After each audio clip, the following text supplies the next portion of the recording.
જય શ્રી કૃષ્ણ, જય દ્વારકાધીશ મિત્રો. આજે આપણે અધ્યાય 18નો 65મો શ્લોક સમજીશું.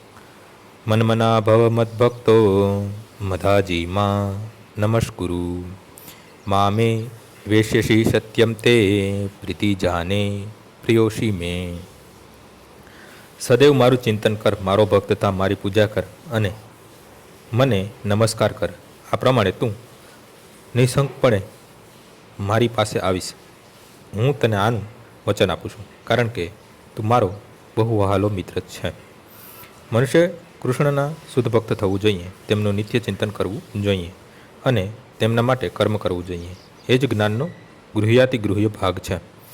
મનુષ્ય માત્ર કહેવા પૂરતા ધ્યાનથી થવું ન જોઈએ. જીવનનું એવી રીતે ઘડતર કરવું જોઈએ કે મનુષ્ય કૃષ્ણનું ચિંતન કરવાનો સદા અવસર મળ્યા કરે. મનુષ્ય હંમેશા એવી રીતે વર્તવું જોઈએ કે તેના સર્વ દૈનિક કાર્યો કૃષ્ણ સંબંધિત થાય. તે જીવનને કેવી રીતે વ્યવસ્થિત કરે છે કે 24 કલાક શ્રી કૃષ્ણનું ચિંતન થયા કરે. ભગવાનનું ચિંતન છે કે જે કોઈ મનુષ્ય આવી શુદ્ધ કૃષ્ણ ભાવનામાં હશે તે નક્કી કૃષ્ણધામમાં જશે કે જ્યાં તે સાક્ષાત કૃષ્ણના સાનિધ્યમાં રહેશે. આ ગૃહ્યતમ જ્ઞાન મનુષ્યને અર્જુનને આપવામાં આવ્યું કારણ કે તે કૃષ્ણનો બહુ વહાલો મિત્ર છે.